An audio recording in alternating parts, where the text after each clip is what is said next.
Good evening, everyone. It's Ross of Ross Cook Balancing. Welcome. Let's talk tonight about change, and let's talk about what is the greater risk, to make the change or to not make the change. Which is the greater risk? The mind with which we discover within us is the mind that governs everything. That's Ernest Holmes. He goes on to say that this mind is the thing itself.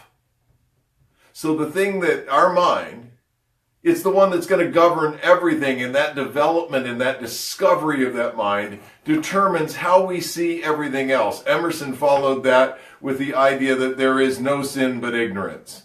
So how do you explore into yourself?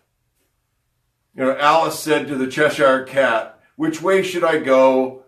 Which way should I go?" And the Cheshire Cat said, "Where are you trying to go?" And she said, "I don't know." And he said, "Well, then it really doesn't matter which way you go, does it?" That's part of the self-education. That's part of the reach into the mind we're talking about. The Buddha said that no matter where you are, and this is one of my favorite quotes of all time, that no matter where you are, the light is only a half breath away. So your change, to change completely, is so close to you. It's right there. Think about it. Was there electricity before we quote unquote discovered it? Yes, there absolutely was electricity. It was all around us, but we had not discovered it and learned how to use it so that then, we could control it. And then we end up saying, well, now, electricity, it's a thing that we do. No, it's not. It was always here. Okay? So it's that push out into the invisible, that push out into the etheric, and you sort of have to have the idea of, I want to grow into that.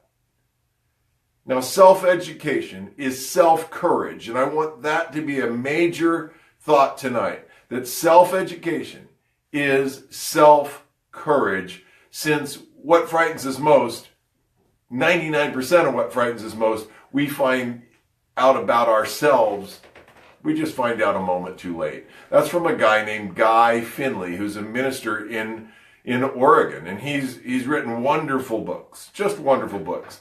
Guy Finley goes on to say that if you have painful events in your life, if you're not careful, they fall on one of two sides of you. The first side is something painful happens and we go to the denial side, the refusal side. And then refusals rule all things. And we regret, we have self-pity, and then we endlessly explain, if we've fallen on the denial side, we endlessly explain again and again and again what happens. And that generally follows if you're on the denial, refusal, regret side of something horrible that's happened or a challenge that's really hard. The other side is, if that second blow knocks you onto the angry side, that takes you to the side where turning is into burning. Resentment rages, hatred, feelings of betrayal. We make these fantasies in our mind. Betrayal mushrooms into a self-righteous plan that we just rehearse and rehearse and rehearse. And it tears up our emotion and our linear side also. Both sides are actually squeezing in, and the person, that's you, who's had that difficult challenge actually is being caught in the world of victimhood. Just caught right there in victimhood. So how are you going to release? Well, the first is to do it differently. Don't get embroiled in, and what did the Buddha say? You can change it. It's a half breath away. The light is that close to you. You have to have a little bit of an idea, though, that you can go someplace differently and different.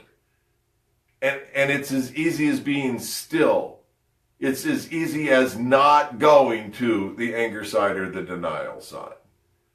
Self-education is self-courage. That's where it starts. That's right where it starts. If we'll examine it from that perspective, many things will change for us. Again, what is the greater risk? To make the change or to not make the change? It is your mind that is everything, according to Ernest Holmes. I hope you do something slightly differently today. I hope these thoughts have helped you to think about some things differently. We're just completely excited at the Center for Balance and Effective Communication and at Ross Cook Balancing. All kinds of things are just burgeoning up, and we're attempting to decide what we can do the best to help the most people. If you have ideas, let me know down below. I know it's going to involve webinars and probably some podcasts very soon. We're really, really excited about it. Give us your ideas and we'll get back to you. Self-education is self-courage. I'm Ross. We'll talk again soon. Be well. And until then, Jomo.